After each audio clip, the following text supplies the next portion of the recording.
자, 안녕하십니까. 자, 민법 총칙 기출 보고 있습니다. 법률의 목적 파트 보고 있어요. 그 중에서 반사회질서 행위까지 봤고요. 자, 278페이지 15번에 보면 불공정한 행위가 나옵니다. 자, 278페이지 15번에 있고요. 80페이지 17번, 18번까지가 이제 불공정한 행위인데, 불공정한 행위도 이렇게 단독 문제로 잘 나오죠. 자, 불공정한 행위는 사례 형태로 나오지 않고요. 불공정한 행위가 성립하기 위한 요건, 그 다음에 그 효과, 그 다음에 적용 범위. 마지막으로 추인은 안 되지만 전환은 된다. 무효행위의 추인은 안 되지만 전환은 된다. 이런 것들이 지문으로 나옵니다. 자, 요건에서는 첫째 급부와 반대급부의 현저한 불균형. 급부와 반대급부의 현저한 불균형은 두 가지 기억하시면 돼요. 언제를 기준으로 하냐? 행위 당시. 무엇을 기준으로 하냐? 객관적 가치. 행위 당시 객관적 가치 딱 그것만 기억하시면 되고요. 두 번째, 피해자는 궁박경솔 또는 무경험해야 되죠. 자, 첫 번째 궁박경솔 또는 무경험이니까 셋 중에 하나면 충분하다. 두 번째, 궁박은 정시적 궁박을 포함한다. 세 번째, 무경험은 특정 영역의 경험 부족이 아닌 일반 거래 경험 부족을 의미한다. 네 번째, 대리인에 의한 경우에 궁박은 본인 기준, 경솔, 무경험은 대리인 기준, 궁본, 경무대 이렇게 되겠죠. 세 번째 요건이 뭐죠? 폭리자의 폭리의사죠. 폭리자가 피해자의 궁박, 경솔 또는 무경험을 아는 것만으로는 부족하고 그걸 이용해서 폭리를 취할 의사가 있어야 불공정한 행위가 성립하게 되죠. 그 다음, 이 요건은 누가 증명해야 돼요? 피해자, 즉 무효주장자가 증명을 해야 되죠. 따라서 현저한 불균형이 있다 하더라도 궁박 따위가 추정되지는 않는다까지 기억하셔야 되죠. 효과는 반사의 질서행 일종이니까 무효 대 불법은 임급여가 폭리자한테만 적용이 되고 따라서 피해자는 반환 청구할 수 있다고요. 그 다음 요거와 연결해서 추인은 안 되지만 전환은 인정된다. 이렇게 연결해서 기억하시면 되고 적용 범위와 관련해서는 증여, 기부, 경매 적용되지 않는다. 반면에 부재소 합의 여기엔 적용된다. 이런 것들을 기억을 해두시면 됩니다. 그럼 요거 가지고 풀어봅니다. 궁박은 정신적 심리적 원인을 포함한다. 옳은 질문이죠. 2번 증여의 경우에는 적용되지 않는다니까 2번이 답이죠. 2번 고르면 되는 거죠. 지난 시간에 말씀드렸어요. 1번이나 2번이 답인 게 16문제라고 2번이 답이죠. 3번 추인은 안 되지만 전환은 적용될 수 있다. 4번 궁박은 본인 기준, 경솔, 무경험은 대리인 기준, 궁본, 경무대 이렇게 되죠. 5번은 경매죠. 경매도 불공정한 행위는 적용이 없죠. 따라서 경매를 불공정한 행위로 무효라고 할 수는 없다가 되겠죠. 아무리 내가 헐값에 낙찰을 받았다 하더라도 경매는 불공정한 행위가 적용되지 않습니다. 이런 형태가 기본이에요. 불공정한 행위는. 그리고 이 불공정한 행위는 올해 우리 시험에 나올 여지가 굉장히 큽니다. 꼭 기억을 좀 해두셔야 됩니다. 자, 그럼 17번으로 가봅니다. 불공정한 행위에 관한 설명으로 틀린 것은 1번 또 나왔네요. 궁박은 정신적, 심리적 원인에 기인할 수 있다. 2번 무경험은 특정 거래 영역이 아닌 거래 일반에 대한 경험 부족을 의미한다. 3번 대리인이라고 되어 있죠. 궁박은 누굴 기준? 궁본, 본인 기준. 경솔, 무경험은 대리인 기준. 자, 4번 급부와 반대급부 사이에 현저한 불균형이 존재하는지는 언제를 기준으로? 행위 당시를 기준으로. 뭘 가지고? 객관적 가치. 주관적 가치가 아니라 객관적 가치를 가지고 판단해야 된다. 그 답이 5번 딱 보이죠. 얼마나 쉬워요. 이런 것들은 무조건 맞춰주셔야 돼. 자, 29 최근에 나온 게 29회고요. 당분간 안 나왔죠. 몇 년 동안. 올해 출제될 여지가 굉장히 높으니까 불공정한 행위는 반드시 기억을 해두셔야 돼요. 정리해 두셔야 돼요. 18번도 봅니다. 경매 적용 안 되죠. 증여, 기부와 같은 무상행위에도 적용 안 되죠.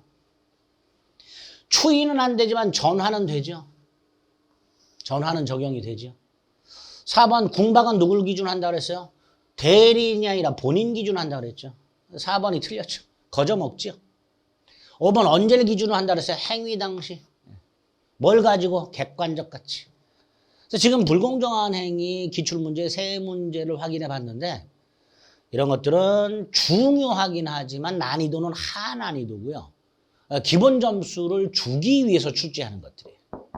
그래서 요건, 적용 범위, 효과 이런 걸 기준으로 확인해 주시면 되겠습니다. 자, 그 다음에 19번 법률의 효력 한꺼번에 모아서 물어보는 거죠. 다시 한번. 자, 1번 봤지요? 무효행위 추이는 적용되지 않지만 전환 규정은 불공정한 행위에 적용될 수 있다. 옳은 지문이죠. 경매나 증여 불공정한 행위에 관한 규정이 적용되지 않는다 그랬죠. 자, 3번 지난 시간에 봤던 거 채권자의 경매를 피할 목적의 허위의 근저당권 설정 행위는 반사회 질서 행위로 무효가 아니라 허위 표시로 무효라 그랬죠. 또 나왔어요. 3번.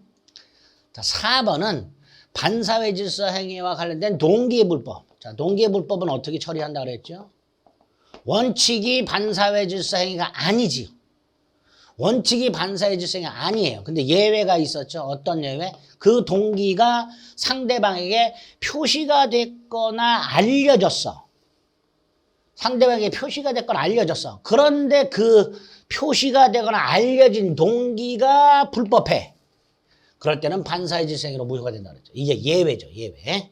5번 지난 시간에 봤던 거 소송에서 허위 증언이 아니라 그냥 증언이죠. 그래서 대가를 주기로 했어요. 자, 이거는 일반적으로 인정되는 수준을 넘어 지난 시간에 봤던 거하고 그대로 똑같이 출제가 됐죠. 그대로. 그죠? 소송에서 증언할 것을 조건으로 통산 용인되는 수준을 넘는 대가를 지급하기로 하는 약정은 반사회 질서 행위로 무효가 된다고 그랬어요. 우리 지난 시간에 봤던 것 중에서 있었는데 지난 시간에 봤던 것 중에서 통상 용인되는 수준을 넘어서 어쩌고 저쩌고가 있었는데 그죠? 찾을 수가 없네. 네, 273페이지에 보면 9번 문제 3번 지문에 있었죠. 반복해서 출제가 된다니까요. 이렇게. 틀린 거는 몇 번? 3번이 되겠죠. 또 나왔어요. 3번. 이런 것들 거저 먹는 거예요. 자, 20번. 자, 법률의 해석과 관련해서는 자, 해석 방법 중에 자연적 해석, 규범적 해석, 보충적 해석이 있는데 그 중에서 자연적 해석과 규범적 해석만 조심하시면 되죠. 자연적 해석은 의사를 기준으로 해석하는 거고 내심의 의사. 내심의 의사하고요. 표시 행위가 있는데 요걸 기준으로 한 게 자연적 해석이고요. 요걸 기준으로 한 게 규범적 해석이죠. 규범적 해석이 원칙이죠. 다만 예외적으로 자연적 해석을 하는 경우가 있죠. 그 중에 뭐가 있어요? 오표시 무해가 있죠. 자, 오표시 무해는 뭐였어요? 각과 을 사이에 X 토지를 매매하기로 의사가 합치가 되었으나 계약서에는 잘못해서 Y 토지로 표시. 이게 오표시죠. 이렇게 잘못 표시, 오표시했다 하더라도 의사 합치한 대로 계약이 성립한다. 이게 오표시 무해고 자연적 해석이죠. 그게 시험 문제 이렇게 사례 형태로 나오죠. 갑과 갑은 을소 X 토지를 매매하기로 합의하였으나 계약서에는 지번 등을 착각하여 Y 토지로 잘못 기재. 요 Y 토지로 잘못 기재하였다가 뭐예요? 요게 오표시가 되죠. 근데 이 오표시는 합의한 X 토지 매매에 아무런 영향을 끼치지 않는단 말이죠. 그게 오표시 무해죠. 그래서 결과 계약은 X 토지에 대해서 유효하게 성립하죠. 1번이 답이죠. 그러니까 이 사례 형태 판례만 알고 있으면 정확하게 1번 답을 고르는 거예요. 1번 답 골랐으니 2, 3, 4, 5번은 굳이 읽을 필요가 없는 거예요. 시간을요, 막 1분, 2분씩 단축을 시킬 수가 있어요. 여러분 나중에 실전에 가시면요, 5문제 내지 10문제를 못 읽고 그냥 찍는 분들이 대단히 많습니다. 보통 개론을 먼저 풀다 보면요, 한 50분, 60분이 훅 지나가요. 그럼 민법을 풀 시간적 여유가 없어서 뒷부분을 막 건너뛰는 분들이 굉장히 많습니다. 그런데 이런 식으로 시간을 절약하면 다 읽어볼 수가 있단 말이죠. 이렇게 명확하게 앞부분에 답이 있는 것들을 제대로 고르는 훈련을 꼭 해주셔야 돼요. 20번 같은 게 그런 것들입니다. X토지 성립했죠. Y토지는 계약을 한 적이 없는 거죠. 자연적 해석은 착오를 이유로 취소할 수 없습니다. 착오라는 것은 의사와 표시가 불일치할 때 착오가 생기는데 자연적 해석은 표시 자체를 고려하지 않아요. 즉 의사와 표시가 불일치한다 이런 판단을 하지 않습니다. 의사만 가지고 판단하기 때문에 착오가 생길 여지가 없습니다. 착오를 이유로 취소할 수 없죠. 4번도 틀렸죠. 5번도 틀렸고 답은 1번밖에 옳은 게 없어요.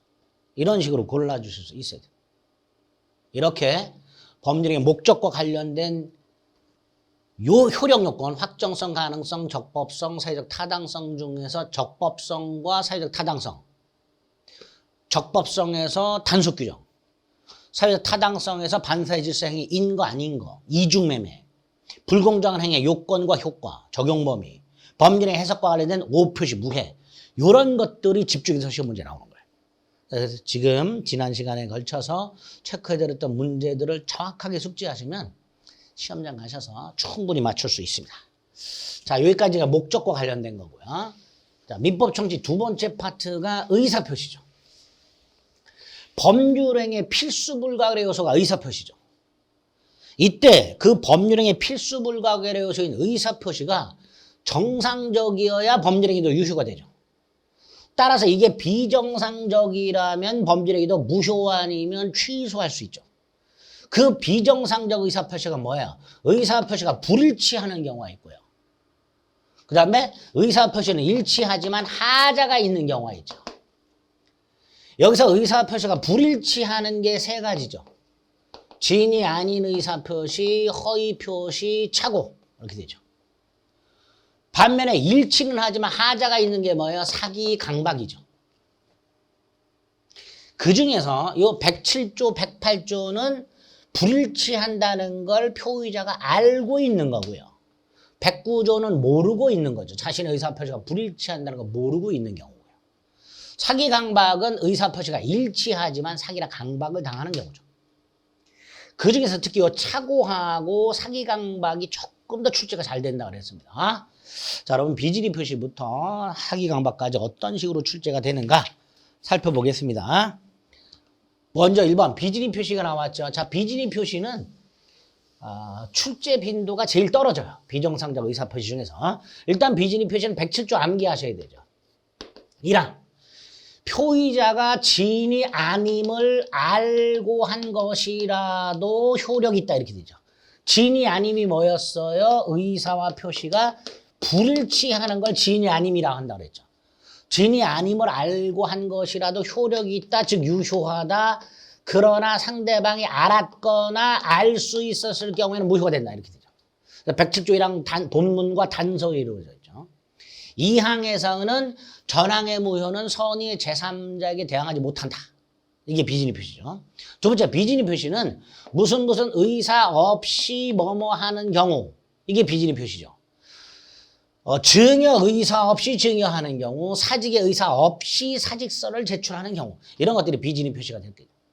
자, 비진의 표시에서 시험 문제 나올 수 있는 거 그중에 판례 1번 갑이 대출을 받을 수 없어서 을이 자기의 이름으로 대출을 받는 경우 이때 이 을이 금융기관과 체결한 대출 약정 이게 을의 비진의 표시냐? 아니다. 을은 명의를 빌려줬다 하더라도 채무부담 의사가 있다. 그게 1번입니다. 꼭 기억해야 돼요.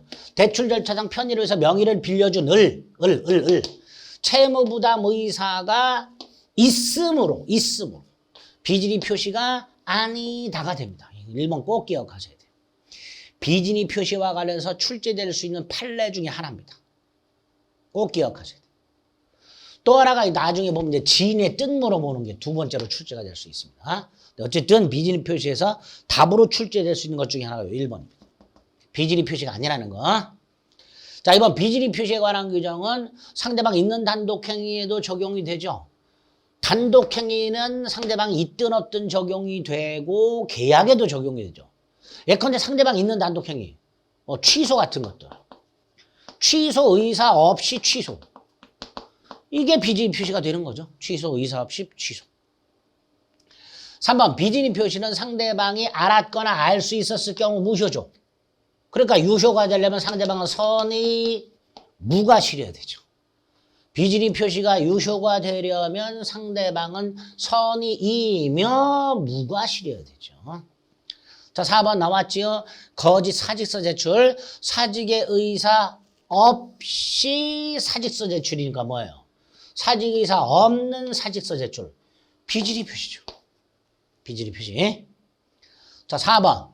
상대방이 표의자의 지인이 아니면 알았다라고 되어 있죠. 자, 비진입 표시는 원칙적으로 유효하죠.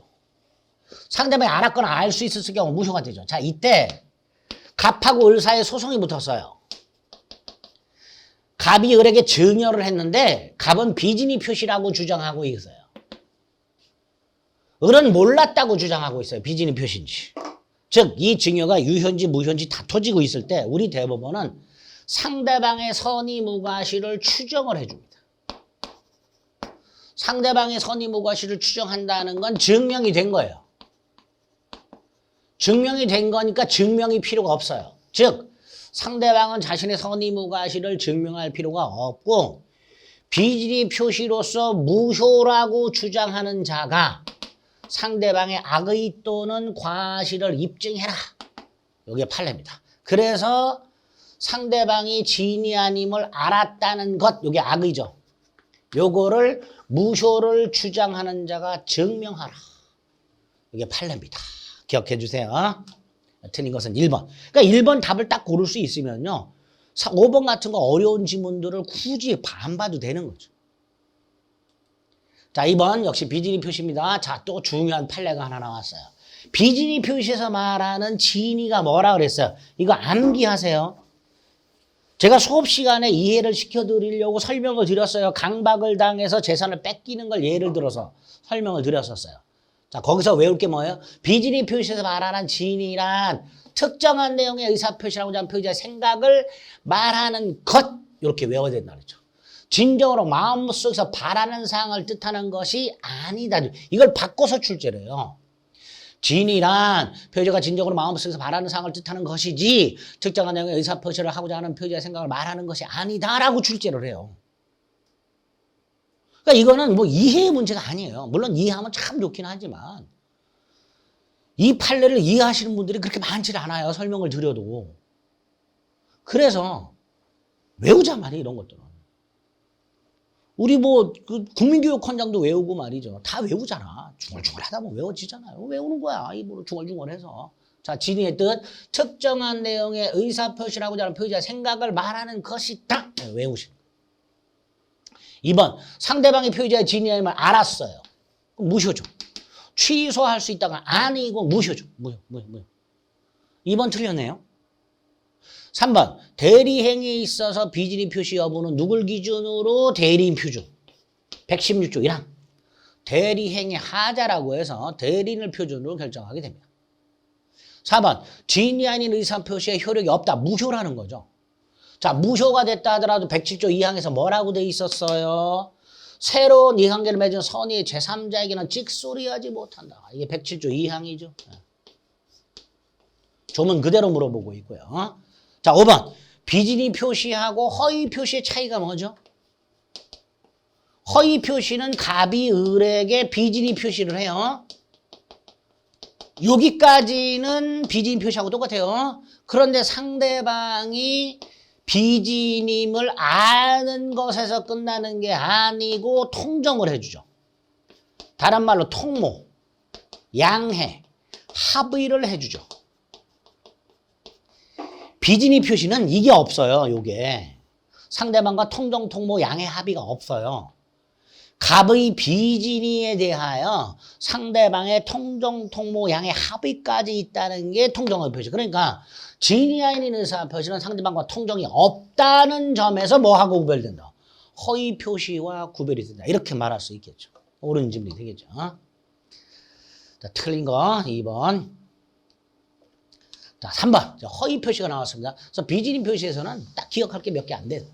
통정 허위 표시는 특히 이제 가장매매를 중심으로 사례 형태의 문제를 대비하셔야 되는데 그 전에 통정허위 표시 일반적인 내용들 간단히 확인해 봅니다. 통정허위 표시가 성립하려면 좀 전에 뭐라 그랬어요? 갑에 비진이가 있어요. 비진이가 뭐예요? 의사 표시의 불일치죠. 상대방이 이걸 알아요. 불일치한다는 걸 알면서 뭐가 있어요? 통정, 통모, 양해, 합의까지 있어야 되죠. 그래야 비진이 통정허위 표시가 성립합니다. 그게 1번이죠. 자, 2번. 통정허위 표시로 무효라 하더라도 가장매매 같은 거 갑의 채권자가 뭐 할 수 있어요? 취소할 수 있죠. 이걸 뭐라 그래요? 채권자 취소권이라 하죠. 무효라 하더라도 채권자 취소권에서 취소할 수 있죠. 자, 3번은 가장매매하고 구별해야 될 거죠. 이것도 결론 꼭 기억하셔야 돼요. 갑이 을에게 부동산을 증여하면서 증여세를 피하기 위해서 증여를 숨기고 은닉 증여를 숨기고 매매로 가장을 한다는 거죠. 이런 경우에 매매는 가장행위로 무효지만 증여는 요건을 갖추면 유효가 되지요. 따라서 3번 틀렸죠? 증여와 매매 모두 무효다가 아니고요. 매매는 무효지만 증여는 요건 갖추면 유효가 될 수 있다. 이렇게 되죠. 4번은 뭐죠? 108조 2항. 통정허위 표시의 무효도 선의의 제3자에게 대항을 못하죠. 자, 이때 통정허위 표시의 무효로 대항할 수 없는 제3자, 즉 보호되는 제3자란 통정허위 표시를 기초로 새로운 이해관계를 맺었는가에 따라 결정하죠. 통정허위 표시로부터 보호되는 제3자란 통정허위 표시를 통하여 발생한 외형상 가짜 법률관계를 기초로 해서 새롭게 거래관계를 맺은 자, 이런 사람들이 제3자다 이렇게 되겠죠. 그 중에 한 사람이 5번 파산관제인이 제3자에 해당되는가 여부. 자, 요거는 갑과 을 사이에 갑이 을에게 가짜 채권을 갖고 있어요. 가짜 채권. 가장 소비대차 계약을 통해서 가짜 채권을 갖고 있는 상태에서 갑이 파산을 해요. 그럼 파산관제인이 생겨요. 법원에 의해서. 이 파산관제인은 갑의 남은 재산을 가지고 빚잔치를 대신해줘요. 자, 이때 이 파산관제인은 파산한 사람의 포괄승계인이지만 108조 2항의 제3자에 해당한다라는 게 판례고요. 두 번째, 이 108조 2항의 제3자에 해당이 돼서 보호되려면 선의여야 되잖아요. 즉, 이 가짜 채권이 가짜 채권임을 몰라야 돼요. 가짜라는 걸 알고 있으면 보호가 안 된단 말이죠. 자, 이럴 때 파산관제인의 선악은 파산관제인을 가지고 파산관제인을 기준으로 판단하는 게 아니라 갑의 채권자들이 있을 거예요. 갑에게 돈 빌려준 사람. 이 사람들을 전체를 묶어 이걸 총파산 채권자라고 해요. 갑의 채권자들 전부 파산한 갑의 채권자 전부 요 전부가 악의여야 파산관제인도 악의. 요 총파산 채권자 중 한 사람이라도 가장 채권이란 걸 모르고 있었다면 파산관제인도 선의 이렇게 됩니다. 그래서 파산관제인은 제3자에 해당이 되면서 파산관제인의 선악은 파산 채권자 모두 이걸 총파산 채권자라고 하죠. 모두가 악의가 되지 않는 한 한 사람이라도 선이라면 파산관제인도 선이다 이렇게 되는 거죠. 5번 판례가 조금 어렵긴 하지만 답은 고를 수 있죠. 몇 번 고르면 돼요? 3번 고르면 되죠. 그래서 요거 매매 증여를 하면서 증여를 은닉하고 매매로 가장한 경우 사례 형태로 꼭 뒤에서 확인할 건데 확인을 좀 꼭 해 두셔야 됩니다. 그 다음에 이제 4번 문제가 뭘까요? 역시 통정허위 표시 문제네요. 자, 통정허위 표시는 표의자가 진위와 다른 표시한다. 이게 뭐예요? 비진이죠. 그 비진위에 대해서 보세요. 다시 한번. 갑의 비진위에 대해서 상대방이 아는 것만으로는 허위 표시가 아니죠. 알면서 뭐까지 해줘야 된다고요? 합의까지 해줘야 되죠. 따라서 이거 틀린 질문이죠. 알았다면 성립한다? 아니다. 알았다 플러스 합의까지 있어야 성립한다. 2번 또 나왔네요. 가장행위, 매매가 무효지만 은닉행위는 유효가 될 수 있다 그랬죠. 증여를 감추고 매매로 가정했을 때. 틀렸죠, 그러니까? 3번 대리인이 본인 몰래 대리권 범위 내에서 상대방과 통정허위 표시를 했다. 자, 이때 대리인의 허위 표시에서 본인이 제3자냐 아니냐? 아니다. 보호되는 제3자가 아니다. 108조 2항의 제3자에 해당하지 않는 사람들 중에서 외울 게 뭐가 있었어요? 본인이 제3자 아니죠. 가장매매에 기초한 손해배상 청구의 양수인, 상속인, 채권 가장양도의 채무자, 그 다음에 제3자를 위한 계약의 수익자, 허위 표시 당사자의 지위를 이전받은 자, 이런 애들은 108조 2항의 제3자가 아니라 그랬어요. 그 중에 하나 나왔죠.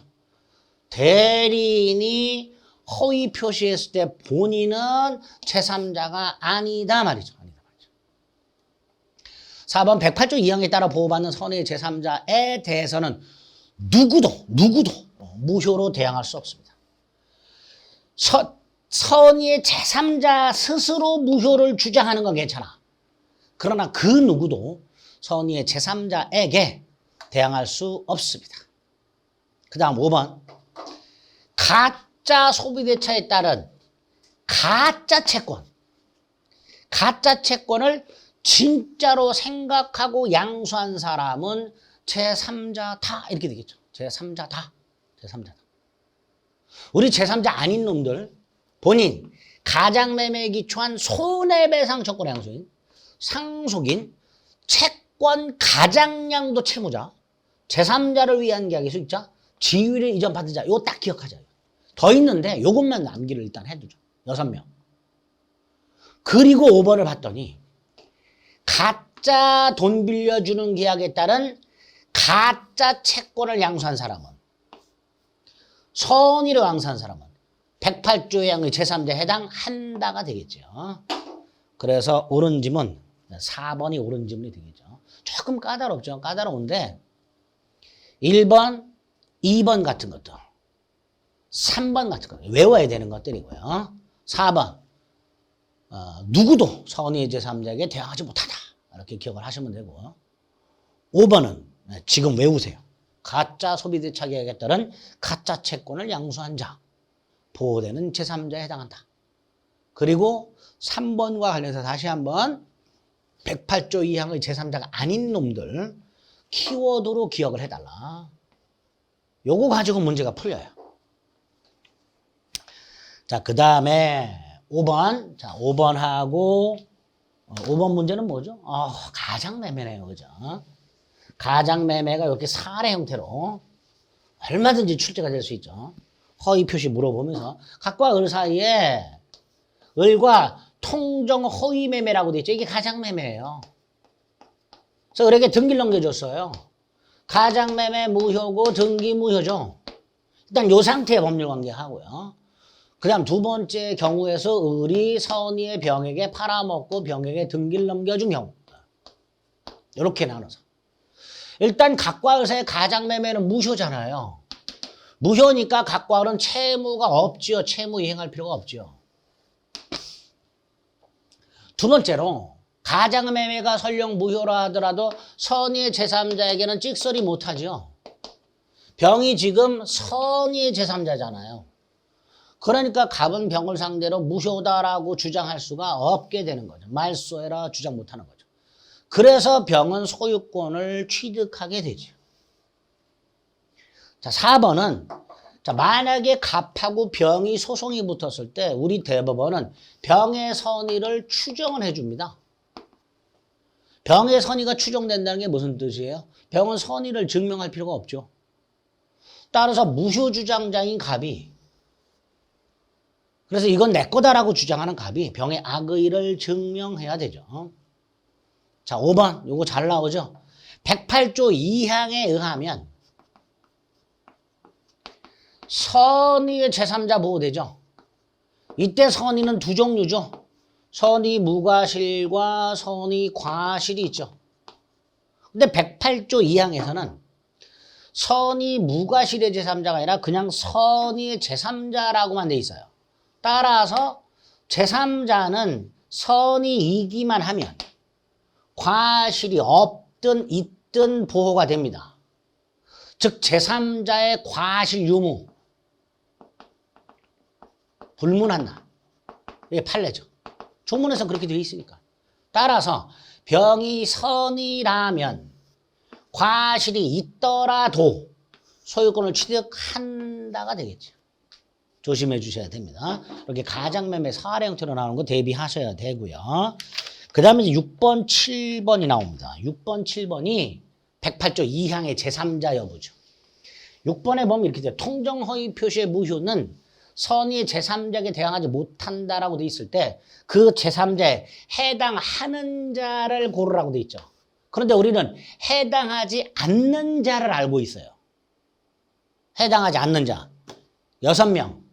다시 한번 여기 지운 거 본인, 대리인의 허위 표시에서 본인, 가장매매에 기초한 손해배상 청구의 양수인, 가장매매에 기초한 손해배상 청구의 양수인, 채권 가장양도의 채무자, 허위 표시 당사자의 상속인, 제3자를 위한 계약의 제3자인 수익자, 허위 표시 당사자의 지위를 이전받은 자.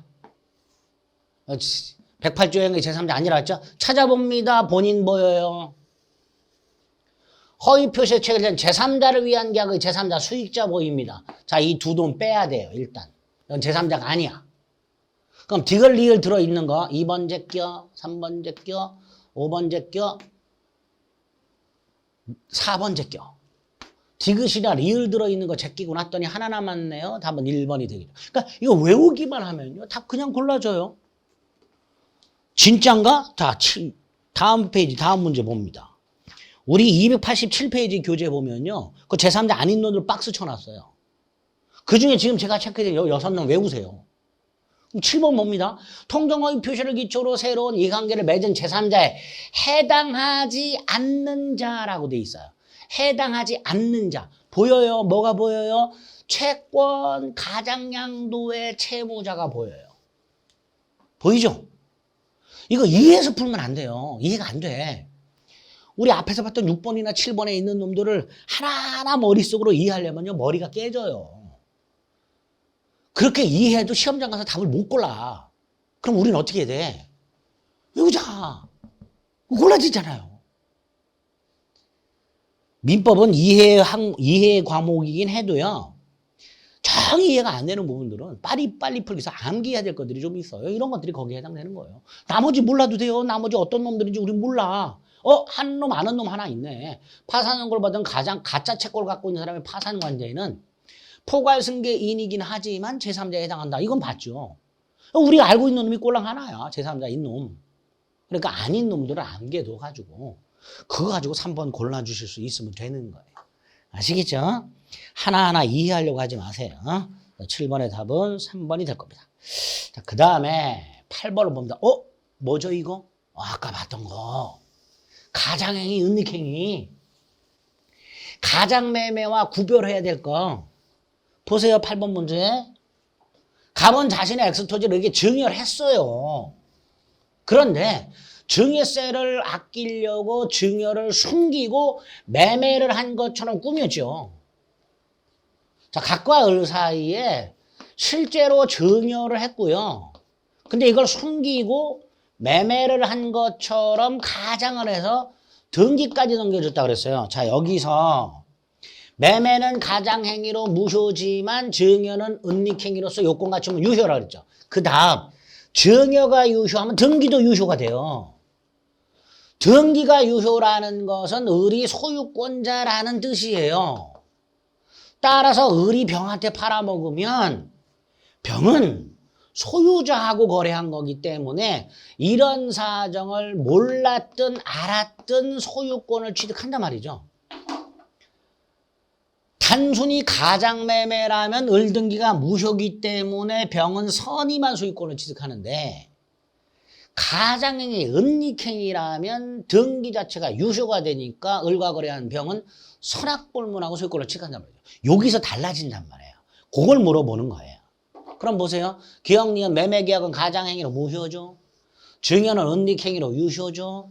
따라서 병은 소유권을 취득하지요. 병은 소유권을 취득하니까 갑은 병에게 말소하라 청구할 수가 없지요. 자, 리을 병이 갑을 사이에 증여계약이 체결됐다는 사실을 알지 못해 선이. 근데 과실이 있어. 상관없지요. 병은 선이든 악이든 소유권을 취득하잖아요. 선이라면 과실이 있든 없든 상관이 없죠. 그러니까 리얼 병 소유권 취득합니다. 결국 옳은 건 5번 이렇게 되겠죠. 자, 이런 식으로 가장행위, 은닉행위 문제도 푸실 수 있어야 됩니다. 그래서 허위 표시는 크게 세 덩어리: 가장매매, 가장행위, 은닉행위, 108조 2항의 제3자에 해당하는 자, 해당하지 않는 자, 그런 것들을 집중해서 여러분들이 정리를 해주시면 얼마든지 맞출 수 있게 됩니다. 그 다음에 이제 9번, 10번, 11번, 12번, 13번까지가 차고죠. 차고는 사례 형태로 나오기는 좀 어렵고요. 이런 식으로 그냥 물어봐요. 자, 차고에서 중요한 거, 첫째, 동기의 차고 기억해야 되죠. 동기의 차고는 원칙적으로 차고가 아니죠. 원칙과 예외로 나눠서 원칙적으로 차고 아니죠. 다만 두 가지면 두 가지 중에 하나라면 예외적으로 차고가 되죠. 하나가 상대방한테 표시돼서 알려진 경우, 특히 혹은 합의까지는 필요 없죠. 또 하나가 표시되지 않았지만 유발된 경우, 이때는 차고가 될 수 있죠. 근데 차고의 유형 중에서 표시상 차고, 법률 차고, 그 다음에 서명 날인 차고. 서명 날인 차고가 요 필상 차고에도 해당되죠. 엉뚱한 서류에 서명 날인한 경우. 이런 것들이 차고 유형에 해당된다. 세 번째, 중요 부분에 차고했을 때 취소할 수 있다. 여기서 중요 부분, 기준 중에 하나가 경제적 불이익. 경제적 불이익이 있어야 중요 부분이다. 두 번째, 중요 부분이 아닌 것들. 시가차고, 면적차고, 소유자차고, 가압류등기 원인무효. 네 가지는 꼭 기억하자. 시가차고, 면적차고, 또는 지분 부족, 소유자차고, 가압류등기 원인무효. 세 번째로 중요 부분은 차고자가 증명해라. 중요 부분은 차고자가 증명해라. 그 다음, 차고자에게 중대한 과실이 없어야 된다. 자, 이때 중대한 과실이 있는 거. 땅을 사면서 관할관청에 문의하지 않은 거. 개인적으로 거래하면서 임야도 등을 제대로 확인하지 않은 거. 중대한 과실이 있죠. 없는 거. 중개인이나 중개사마를 믿은 거. 고려청자를 진품인지 확인하지 않고 산 거. 중대한 과실이 없지요. 그 다음, 중대한 과실의 증명은 누가 해요? 취소를 저지하라는 상대방이 증명하죠. 세 번째, 중대한 과실이 있는데 상대방이 그걸 이용해서, 차고자의 중대한 과실을 이용해서, 그럼 설령 중대한 과실이 있더라도 취소할 수 있죠. 이런 것들이 지문으로 나오죠. 자, 취소하면 선의의 제3자에게 대항을 못하죠. 자, 이와 관련해서 이제 추가적인 게 나오죠. 첫째, 착오를 이뤄 취소한 사람 상대방에게 손해를 배상할 책임이 있느냐? 손해배상 책임 없다. 두 번째, 착오와 담보 책임. 담보 책임이 성립하는지와 상관없이 착오 취소할 수 있다. 착오와 계약 해제. 매도인에 의해서 계약이 해제된 후에도 착오 취소할 수 있다. 마지막으로 착오 취소권 규정은 임의 규정이기 때문에 착오 취소권을 배제하는 특약은 유효하다. 이런 것들이 시험 문제 나옵니다. 이런 것들이 지문으로. 잘 나오는 지문들이 있어요. 그거를 탁탁 정확하게 목차를 중심으로 해서 나오는 것들을 세부적으로 몇 가지 딱 암기해 두시면 착오 문제도 충분히 맞출 수 있습니다. 지금 체크해 드린 거. 자, 1번. 상대방이 차고자의 진위에 동의했어. 자, 차고자의 진위. 여기 좀 표현이 어려워요. 갑의 의사가 A고 표시가 B야. 갑의 의사 표시가 불일치하고 갑이 그걸 몰라. 그런데 상대방이 진위에 동의했어. 이 뭐죠? 이걸 이렇게 바꿀 수 있어야 돼. 의사가 합치했다고. 당사자 의사가 합치하면 자연적 해석이고 오표시 무해가 적용이 되죠. 자, 이때 착오 문제가 생긴다, 안 생긴다? 안 생긴다 그랬죠. 따라서 착오자는 착오 취소할 수 없다가 되겠죠. 1번 질문이 참 어려워요. 그래서 1번 질문은 이렇게 얼마든지 다시 출제가 될 수 있습니다.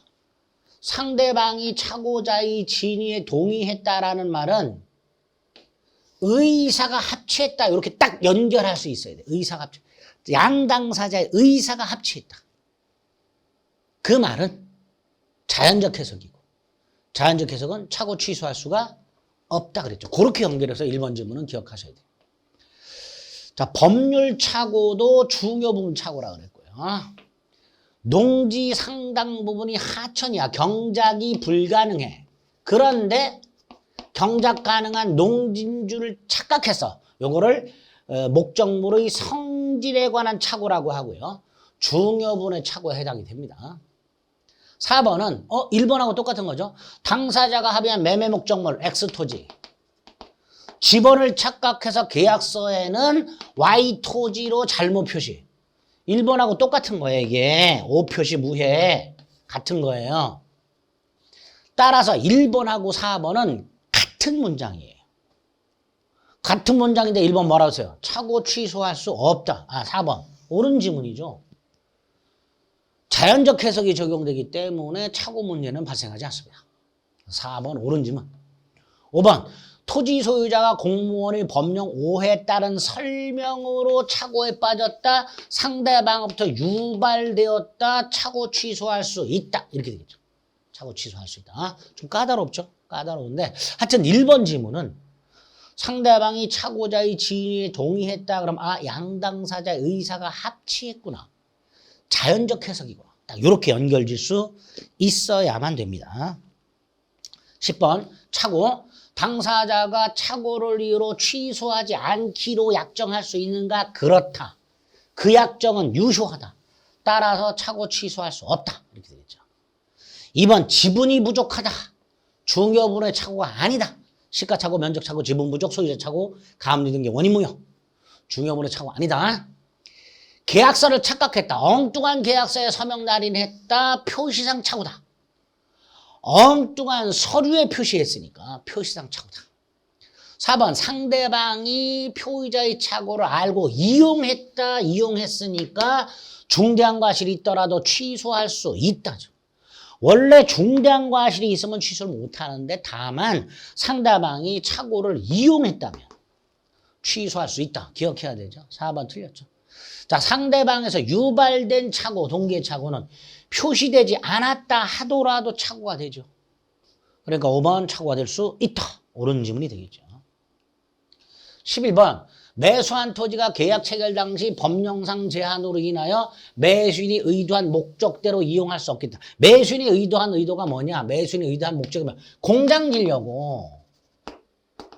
그런데 법령상 제한으로 공장 신축이 금지가 되어 있어. 이게 뭐예요? 전형적인 동기의 착오죠.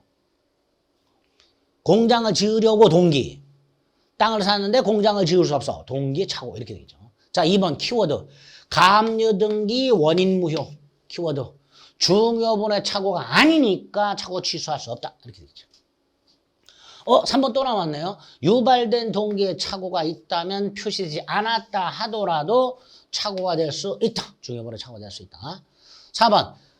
전문가를 통하지 않고 거래하면서 목적물을 제대로 토지대장 등을 확인하지 않았다. 뭐죠? 중대한 과실이 있다죠. 개인적으로 거래하면서 토지대장이나 임야도와 같은 공부를 제대로 확인하지 않아서 엉뚱한 땅을 샀다. 중대한 과실이 있다. 착오 취소할 수 없다가 되겠죠. 틀린 거 5번이겠네요. 5번 자 보세요. 매도인이 매수인의 채무 불이행을 이유로 계약을 해제를 한 후에도 매수인은 손해배상 책임을 면하기 위해서 착오 취소할 수 있다. 거의 고인물 지문입니다. 굉장히 자주 등장하는 지문이니까 5번 다 고르실 수 있어야 됩니다. 틀린 지문이 됩니다. 12번, 1번 또 남았네요. 그대로 매도인이 계약을 적법하게 해지한 후에도 매수인은 계약 해제로 인한 손해배상 책임을 면하기 위하여 이미 적법하게 해제된 계약을 착오를 이유로 취소하여 무효로 할 수 있다. 1번이 옳은 지문이죠. 2번, 표의자가 착오를 이유로 취소했어요, 계약을. 상대방이 손해가 생겼어요. 손해배상 책임 없다죠. 없다. 한 푼도 배상할 책임이 없다. 자, 3번, 중요부분의 판단 기준이 경제적 불이익이라고 그랬죠. 따라서 표의자가 경제적 불이익을 입은 게 아니야. 그러면 중요부분의 착오가 아니야. 취소할 수 없다죠. 4번 또 나왔어요. 착오가 표의자의 중대한 과실로 인했어. 그럼 취소 못하죠. 그런데 상대방이 표의자의 착오를 이용했어. 그럼 중대한 과실이 있더라도 취소할 수 있다죠. 있다. 자, 5번 입증 책임. 중요 부분은 착오자가 증명, 중대한 과실은 상대방이 증명. 자, 상대방은 뭐예요? 그 착오의 의사표시의 효력을 부인이 아니라 주장하는 자죠. 의사표시력을 부인하는 자는 취소하려는 자고요. 얘는 의사표시력을 주장하는 자, 상대방. 틀린 지문이 되겠죠. 그래서 옳은 것 1번 이렇게 되겠죠. 13번 기억. 최근에 자주 등장하는 거. 아까 뭐라 그랬어요? 담보 책임과 착오의 관계. 대법원 뭐라고 판결했다 그랬죠? 담보 책임이 성립하는지와 상관없이 착오 취소할 수 있다죠. 그러니까 착오를 이유로 한 취소권은 배제되지 않는다. 즉 착오를 이유로 취소할 수 있다. 이렇게 되겠죠. 착오를 이유로 취소한 사람. 상대방에게 손해가 생겼다 하더라도 손해배상 책임이 없다죠. 없다. 디귿은 또 나왔어. 상대방이 착오를 이용했어. 그럼 취소할 수 있다죠. 자, 리얼 또 남았어. 매도인이 계약을 해제했어. 매수인은 착오 취소할 수 있다죠. 옳은 건 뭐예요? 기억하고 디귿 두 가지가 옳은 지문이 되겠죠. 이런 식으로 나온단 말이죠. 착오도 굉장히 수험생분들이 어려워하시기는 하는데 나오는 지문은 거의 전형적으로 정해져 있습니다. 그런 것들을 자주 출제되는 것 위주로 정리를 해주시면 되겠습니다. 자, 비정상적 의사표시 중에서 착오에 의한 의사표시까지 문제를 살펴봤습니다. 시간을 달리해서 사기 강박하고 의사표시로 발생 여부를 살펴보겠습니다. 292페이지 13번까지 살펴보셨습니다. 수고하셨습니다.